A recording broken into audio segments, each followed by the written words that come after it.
दिमाग का वजन तो केवल 1.25 से 1.5 किलो होता है, लेकिन इस छोटे से दिमाग में अपार रहस्य भरे हैं। आगरा में एकत्रित हुए 1000 न्यूरो सर्जन और न्यूरो साइंटिस्ट इन्हीं रहस्यों से पर्दा उठा रहे हैं। वे न सिर्फ दिमागी बीमारियों के इलाज पर, बल्कि ब्रेन के नेटवर्किंग और इसके सुपर कंप्यूटर से भी ताकतवर होने पर बात कर रहे हैं। इसके अलावा आध्यात्मिक अध्याय भी खोले जा रहे हैं।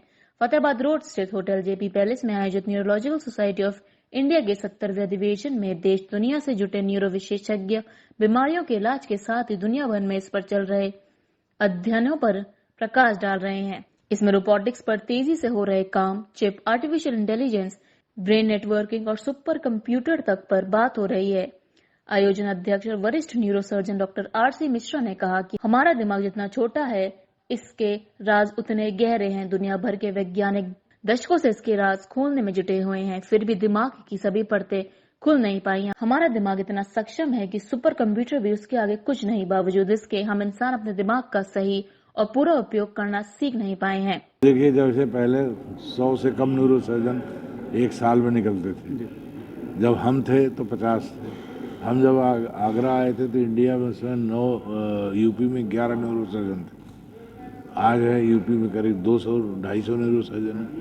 प्रोग्रेस हो रही है, लेकिन जितना कुछ भुगत करके गए हैं ये विदेशी लोग, इंडिया को उठने नहीं दिया, तो आता है, समय लगता है। आयोजन सचिव व वरिष्ठ neuro surgeon doctor Arvind Kumar Agrawal ने बताया कि अधिवेशन के तीसरे दिन कई सत्रों में 116 से अधिक कार्यशालाएं, तकनीकी सत्र और शोध पत्र प्रस्तुत हुए।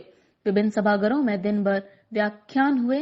हॉल में doctor Anil Nanda, doctor Dilip Panikkar, doctor R C. Mishra आदि डॉक्टरों सहित विभिन्न विषय विशेषज्ञों के व्याख्यान हुए। इस दौरान शोध पत्र और पोस्टर प्रस्तुत हुए और लाइव डेमोन्स्ट्रेशन भी हुए। डॉक्टर अमेरिका से आए हुए डॉक्टर अनिल नंदा एवं डॉक्टर पार्थ सारथी ने डॉक्टरों के द्वारा अपने मानसिक तनाव को कम करने एवं अपने सामाजिक जीवन एवं प्रोफेशनल जीवन में कैसे बैलेंस बनाया जा सकता है उसके विषय पर चर्चा की।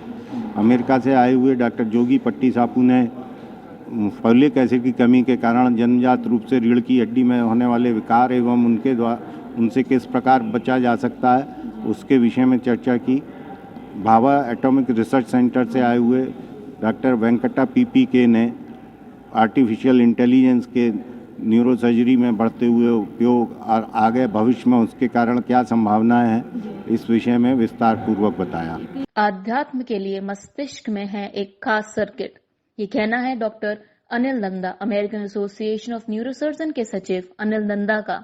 उन्होंने कहा कि मानव मस्तिष्क के बारे में हमारे वैज्ञानिक अभी भी बहुत कम ही जानकारी हासिल कर सके हैं।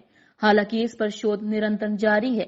धर्म और आध्यात्म संबंधित शोध और अन्य पहलू भी शामिल है। इतना तो अब तक पता चल चुका है कि दिमाग के ऐसे खास सर्किट होते हैं जो धार्मिक और आध्यात्मिक क्रियाओं के लिए जिम्मेदार होते हैं। अन्वेषणकर्ता निरंतर ऐसे अध्ययन कर रहे हैं जिससे वे आध्यात्मिकता और धार्मिकता को मस्तिष्क से जोड़कर देखते हैं। What we try to show is that in medicine there's a lot of enthusiasm for a new procedure, but you need to be very balanced and you shouldn't be arrogant. You shouldn't say that we know everything about everything.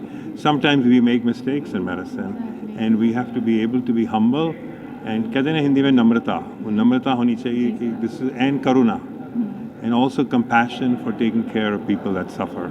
Very, very important. And we want the younger generation to become better than we are. So that's always our goal. वहीं doctor Ajit Sinha ने विज्ञान के आध्यात्म से संबंध को परिभाषित किया। कहा कि पाठ, योग और व्यायाम जैसी आदतें तनाव के स्तर को काफी नीचे ले जाती हैं और खत्म भी कर सकती हैं। दिमाग की सेहत के लिए पहला कदम है चलना, टहलना। शरीर के साथ साथ मस्तिष्क के लिए भी अच्छा व्यायाम है। समय से खाने पीने जैसी आदतें भी इसे शांत रखती हैं। इसलिए ऐसा नहीं है कि हम मस्तिष्क का ख्याल नहीं रख सकते। न्यूरो नर्सिंग, न्यूरो फिजियोथेरेपी सबका कंबाइंड कॉन्फ्रेंस होता है। सो ये नेशनल लेवल पे सबसे बड़ा कॉन्फ्रेंस होता है न्यूरो रिलेटेड। इसलिए सब लोग आते हैं और सब में उत्साह होता है बिकॉज इंटरेक्शन का मौका मिलता है काफ़ी यहाँ पे। तो आप देख रहे होंगे कि आर्टिफिशियल इंटेलिजेंस आ रहा है, बहुत सारी न्यू टेक्नोलॉजीज़ आ रही हैं, तो लोगों को टेक्नोलॉजी के बारे में जानने का मौका मिलता है, प्लस जिन्होंने कुछ उसके बारे में इनिशियल काम किया वो अपना एक्सपीरियंस शेयर करते हैं। आपका दिमाग कई काम करता है, जैसे संज्ञान लेना, तर्क करना, सोचना, पहेली में उलझना, निर्णय लेना। कई ऐसी चीजें होती हैं जो हम अपने आप ऑटोमेटिकली करते हैं, हालांकि वो चीजें आपको जेनेटिकली नहीं मिली होती हैं। जैसे ट्रैफिक सिग्नल पर लाल लाइट देखकर कार को रोक देना, यह एक अत्यधिक मजबूत कनेक्शन द्वारा भेजा गया